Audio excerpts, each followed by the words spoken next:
one is officially here. Headliner Nation, what is going on? Kyle back with the Fantasy Headliners, and I am privileged and excited to kick off our regular season content with our first in-season video of the year, talking about the waiver wire every single Monday. This show is going to drop. Now, it is going to drop a lot earlier than it is today because there may have been a little bit of an issue I had in the background. That is fixed, taken care of though. Monday mornings is when you're going to be able to find the waiver wire video though. And if you're interested in what we're going to be producing all season long, here is our upcoming content schedule, just so you have an idea of start sits, rankings, everything. In fact, we've actually added 2 more videos for the upcoming season. Holy cow, there is not another channel on YouTube doing more than what we are. Ladies and gentlemen, I am pumped and excited, and hopefully you are as well. Show it by hitting the like button for me, leaving a comment down below, and subscribing to the channel if you're new here. But the waiver wire video is all about, the waiver wire. What guys should we be targeting this week? Now, it is week 1, so this video will look just a little bit different than what it will in the future. But normally we're going to talk running backs, wide receivers, and tight ends. And then I'm going to have streaming options at the quarterback and the defensive special teams positions for you.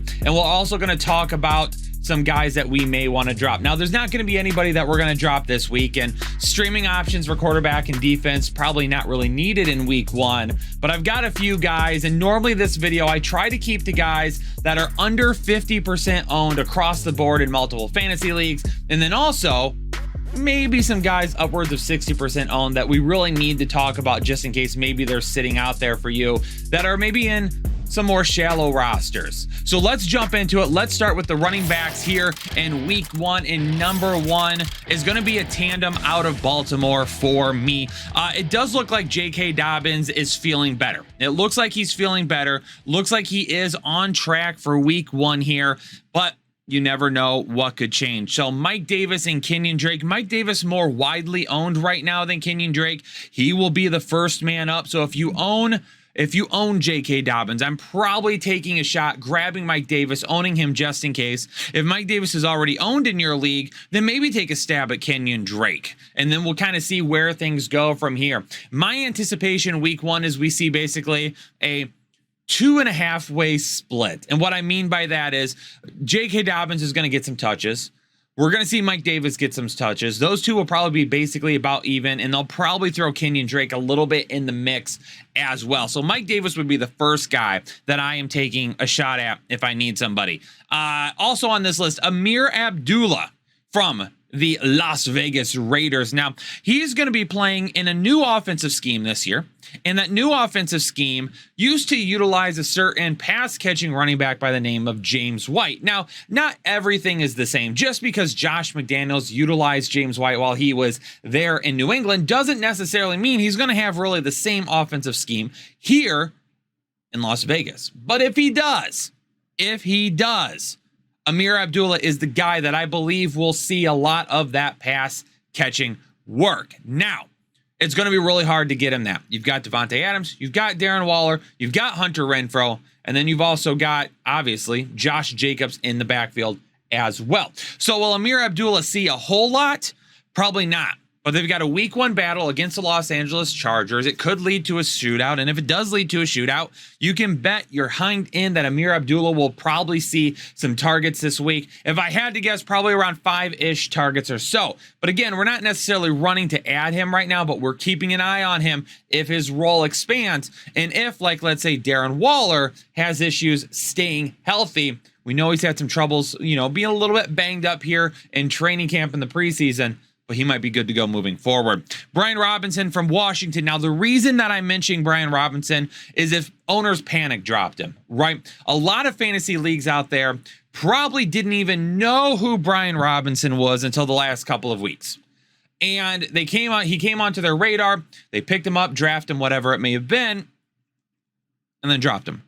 Now, that's not necessarily the best thing to do for your team, but I'm sure there are some people out there who have, because if you take a look at Brian Robinson, he has went from being about 65-70% owned down to about 50% owned. So he's being dropped in some leagues out there. If he's been dropped in your league, it'd be easy to pick him up and toss him over on your IR spot. I would do that if I were you. It might take him a while to get back. We still don't have a time frame as of yet. We know he's going to be out at least the first few weeks of the season, but as he starts to come back, we already know he was taking touches away from Antonio Gibson. So it is safe to say that at some point this season, as long as he stays healthy after he gets back, he's probably going to keep taking those touches. And finally, to end the running backs, Kenneth Gainwell. Now, he may not be the main pass catching back right away. It might be Boston Scott. But I think Kenneth Gainwell is going to work his way into a role for the Eagles at some point this season. What does that role look like? I have no idea, because they have 975 running backs there. You've got Jalen Hurts taking touches on the ground as well. And I don't know if we can really trust Jalen Hurts as a passer yet. So, with all that being said, again, Kenneth Gainwell is not a guy that we're priority adding right now. And that's kind of what week one is. It's not really priority adding. It's just saying, hey, what are some guys that we just need to maybe keep our eye on this week and potentially grab next week as well?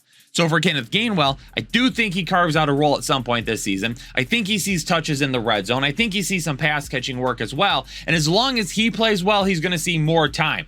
Keep it on your radar, especially if you're a Miles Sanders owner, because if Miles Sanders were to go down for any reason, your guy is going to be Kenneth Gainwell. I can almost bet my bottom dollar on that one.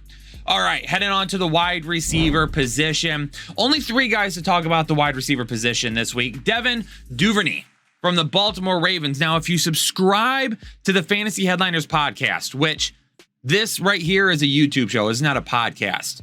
We also have a podcast. If you go to your favorite platform, it could be Spotify, Apple, whatever it may be. Subscribe to the Fantasy Headliners podcast. We do an episode a week, audio version for you as well, in case you like audio versions. Go check it out. It's completely different information than you find here on the channel. We've talked about Devin Duvernay this season, and we've talked about the fact that he might be that field stretcher that Baltimore is still going to need, because yes, Marquise Brown was the wide receiver 1 in Baltimore, but he was also the guy stretching the field. Marquise Brown didn't have the best route tree in the world. He is a guy that can stretch the field. He can do some things all right, but he's not the greatest route runner in the world. Rashad Bateman is probably a better route runner than what Marquise Brown is. So now that Marquise Brown is gone, yes, you have Rashad Bateman, but he isn't the same exact receiver that Marquise Brown was. Somebody's going to have to fill that deep role. We have seen Marquise Brown win down the field before because teams are so bent on making sure they stop Lamar Jackson running the ball. They stop a J.K. Dobbins or Mike Davis, whoever else, because Baltimore likes to run the ball an awful lot. They stop a guy over the middle of the field by the name of Mark Andrews. And now you also have to pay attention to Rashad Bateman with an expanded route tree. Devin Duvernay is going to see some shots down the field this year. He's not going to be a guy that you're going to play on a weekly basis due to volume. He's going to have some big games, though. I believe that. DJ Chark from Detroit, kind of the same thing. He's not going to be consistent, but week 1 against Philadelphia is going to be a little bit tougher. Probably going to see some more Darius Slay than what we would like. And because of that, we're going to put ourselves in a situation where, yeah, he might not have a great week 1. And I understand that. So, with that being said, what do we got? What do we got for DJ Chark? Who is he going to be? Well, you know who he's going to be. He's going to be the guy that he always has been. Again, another speed threat that can stretch the field. And if you find him in one-on-one matchups, which you will, because you got Amon-Ra St. Brown, DeAndre Swift, and TJ Hawkinson to take care of, you're going to find some matchups where he's going to burn somebody over the top. Now, more than likely, he's going to see quite a bit of Darius Slay this week. And if he sees quite a bit of Darius Slay, that could end up causing problems because, again, not stay consistent. But if for some reason they can get him away from Darius Slay for a couple of plays, that can end up doing well for DJ Chark. He might only need 5 targets to make his fantasy day. And my Fantrax Find of the Week, brought to you by our friends over at Fantrax. Don't forget, if you've got any fantasy sport that you're going to be playing this season, move it over to Fantrax or create a new league over on Fantrax. Use code word headliners when you sign up for that league. I like him against the Rams this week. Jalen Ramsey, typically over the last year or two, has found himself to move over into the slot. But Troy Hill is their primary nickel corner. He plays 92% of his snaps in the slot. David Long Jr. on one side, and then Jalen Ramsey on the other. If the Bills go 3 wide receivers, which I expect them to do against the Rams, you're probably going to see Jalen Ramsey going back and forth between Stephon Diggs and Gabriel Davis, which is going to leave Isaiah McKenzie over the middle of the field to fulfill some of those slots that we've seen, some of those slot targets that we've seen go to a guy by the name of Cole Beasley that's no longer there. All right. So is he going to see insane type of volume? I don't believe so. I don't believe it being anything crazy like that. But Troy Hill's defensive grade by PFF last year was only a 60.9%. So it wasn't that great. Isaiah McKenzie can win against him in a shootout, in a PPR league. Isaiah McKenzie, if you have to start a wide receiver 3 or 2 flex spots, I would take a look at it this week, especially if you had any issues drafting, maybe had a guy go on IR or whatever it may be. He'd be worth a shot this week, and maybe a guy that we hold moving forward. What about the tight end spot? Well, if the tight end spot, first and foremost, is going to be Cole Kmet going up against San Francisco. With Cole Kmet, it's another one of those things where big plays may not be there. But the Bears' offensive line is not great. It could end up being okay, but it's not going to be anything out of this world. And it's got a better chance of being bad than it has a better chance of being good. So when you look at that and you've got Justin Fields, we're going to be trying to get rid of the ball quickly. And there's one guy that Justin Fields really gelled with outside of Darnell Mooney last year, and that was Cole Kmet. The big plays may not be there. The touchdowns may not be there right away. The volume may be there. If you give this guy 6 to 8 targets a week and he catches a majority of those, if he catches 5 to 6 of them, 6 to 7 of them, and puts up about 80 yards or so, as long as he scores a touchdown, we're talking about tight end 1 status. If he doesn't score a touchdown, probably high tight end 2, but a guy that you should still keep your eye on, because again, all you got to do is trip into the end zone and you find yourself as a tight end 1. David Njoku. I like David Njoku. I like him a lot. Playing in almost 80% of the snaps, running routes on 60% of those. David Njoku is a receiving threat this year. They re-signed him. They got rid of Austin Hooper. They still have Bryant, but I'm not really that worried about him. Njoku's going to be the guy.